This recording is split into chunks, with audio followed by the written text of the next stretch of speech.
పారిశ్రామికవేత్తలకు పల్నాడు చిరునామాగా మారాలని సీఎం చంద్రబాబు ఆకాంక్షించారు. రైతులు, మహిళలు, విద్యార్థులు ఇలా అర్హులైన అందరికీ రుణం అందించడమే లక్ష్యమన్నారు. పల్నాడు జిల్లా నరసరావుపేటలో క్రెడిట్ అవుట్ రీచ్ కార్యక్రమంలో కేంద్ర మంత్రి నిర్మలా సీతారామన్తో కలిసి ముఖ్యమంత్రి పాల్గొన్నారు. 1,04,000 మందికి 3,312 కోట్ల రూపాయల రుణాలను అందజేశారు. బ్యాంకింగ్లో నిర్మలా సీతారామన్ చాలా సంస్కరణలు తీసుకొచ్చారని సీఎం చంద్రబాబు ప్రశంసించారు. నాడు పౌరుషానికి ఈ రోజు ఒక శక్తివంతమైన ఆయుధం ఇస్తున్నాం. అదే మీరందరూ కూడా పారిశ్రామికవేత్తలు కావాలి, దానికి పల్నాడు చిరునామాగా ఉండాలని ఈ రోజు ఈ కార్యక్రమానికి శ్రీకారం చుట్టాం. ఈ రోజు పల్నాడు జిల్లాలో 1,04,000 మందికి 3,312 కోట్ల రూపాయలు కేంద్ర మంత్రి నిర్మలా సీతారామన్ గారి సమక్షంలో ఈ రోజు ఇస్తున్నామంటే చాలా ఆనందం కలుగుతా ఉంది. ఒక్కొక్క కుటుంబానికి 5 మందిని లెక్క పెట్టుకుంటే పల్నాడు జిల్లాలో 5 లక్షల మందికి సహాయం చేసే ఏకైక కార్యక్రమం ఈ రోజు బ్యాంకు రుణాలని మరొక్కసారి మీ అందరికీ విజ్ఞప్తి చేస్తున్నాను. ఒకటి కాదు, వ్యవసాయ రంగం 84,893 మందికి 2,363 కోట్ల రూపాయల రుణాలు.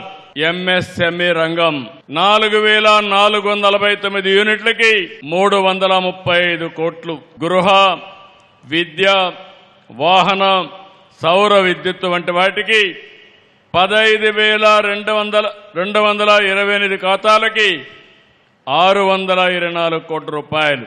వీటిలో వివిధ పథకాల కింద ఈరోజు 2,500 కోట్ల రూపాయలు లబ్ధిదారులకు ఇస్తున్నారు.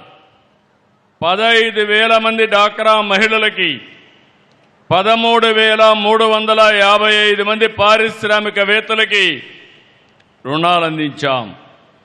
పిఎం సూర్య గారి కింద 8,574 కుటుంబాలకి 98 కోట్ల రూఫ్ టాప్ సోలార్ ఏర్పాటుకు సహాయం చేశాం. ఈరోజు బ్యాంకులు కేవలం రుణాలు ఇచ్చే సంస్థలు మాత్రమే కాదు, రాష్ట్ర అభివృద్ధిలో భాగస్వాములు.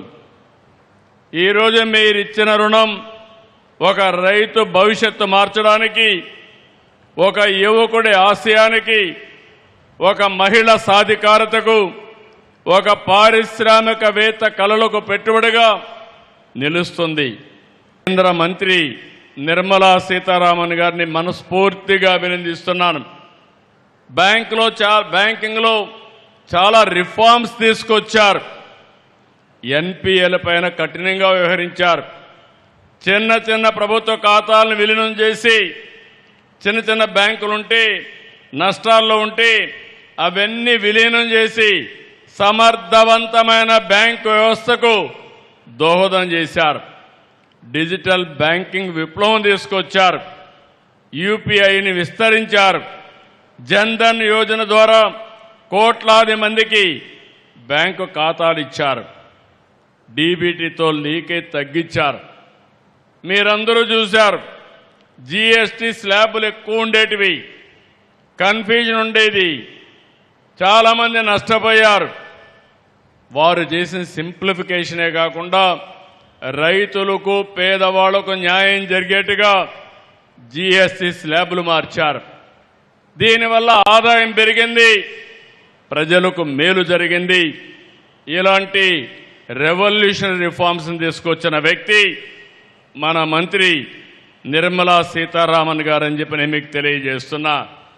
నేను చాలామంది ఫైనాన్స్ మినిస్టర్లు చూశాను, కానీ ఈరోజు ఒక క్రియేటివ్గా చాలా సమర్థవంతంగా ఈరోజు నిర్మలా సీతారామన్ గారు వ్యవహరిస్తున్నారు. ఈరోజు ప్రధానమంత్రి గారు దేశాన్ని వికసిత్ భారత్గా 2047కి అభివృద్ధి చెందిన దేశంగా తయారు చేయాలంటే దానికి అనుగుణంగా అనేకమైనటువంటి రిఫార్మ్స్ తీసుకొచ్చిన వ్యక్తి నిర్మలా సీతారామన్ గారు అని చెప్పి నేను మీకు తెలియజేస్తున్నా. మనస్ఫూర్తిగా ఈరోజు వారిని అభినందిస్తున్నాను. నేను ఒక మాట అడిగాను, ఈ మీటింగ్కి వెల్కమ్ చేస్తూనే రాబోయే రోజుల్లో 6 జిల్లాల్లో మీటింగ్లు పెట్టాలని వారిని అడిగితే ఇమ్మీడియట్ గా యాక్సెప్ట్ చేశారు. తొందరలోనే 3 నెలలకు ఒక మీటింగ్ పెట్టి ఇంకొక 6 జిల్లాల్లో ఇదే తరహా కార్యక్రమాన్ని నిర్వహించడానికి వారిని రిక్వెస్ట్ చేస్తున్నా, వారు వస్తారని చెప్పి కూడా ఆశిస్తున్నా.